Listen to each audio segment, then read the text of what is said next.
നീ ആ കോർണറിലുള്ള കഫ്റ്റേരിയ കണ്ടോ? മുക്കത്തുകാരൻ ഒരു ഷെരീഫിന്റെ കഫ്റ്റേരിയ അത്. 9 വർഷം മുമ്പ് ആരുടെയൊക്കെയോ കൈയും കാലും പിടിച്ചിട്ടാണ് അവൻ ഗൾഫിൽ വന്നത്. ഓലമേഞ്ഞ കുടിലിൽ കോരിച്ചൊടിയുന്ന മഴയത്തെ ചോർച്ചയടക്കാൻ പറ്റാത്ത അവസ്ഥയിൽ നീ കിടന്നിട്ടുണ്ടോ?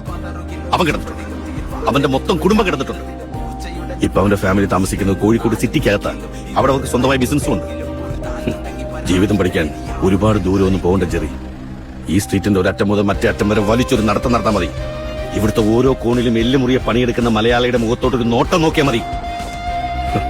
തമാശയായിട്ട് എല്ലാവരും പറയുന്നൊരു കാര്യമുണ്ട്, ലോകത്തിന്റെ ഏത് കോണിൽ ചെന്നാലും ഒരു മലയാളി ഉണ്ടാവുമെന്ന്. അത് തമാശയല്ല.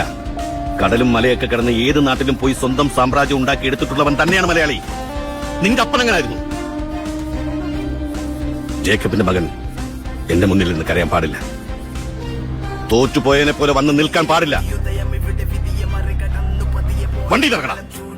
ഞാൻ പിടിച്ചെടുക്കുമത് തിരികെ വഴങ്ങില മരിക്കും വരെ ഈ പതനത്തിൽ പടി വാതിലരികെ തിരിച്ചു ഞാൻ നടന്നു തുടങ്ങി ഇനി യാത്ര വിജയത്തിൻ പിറകെ.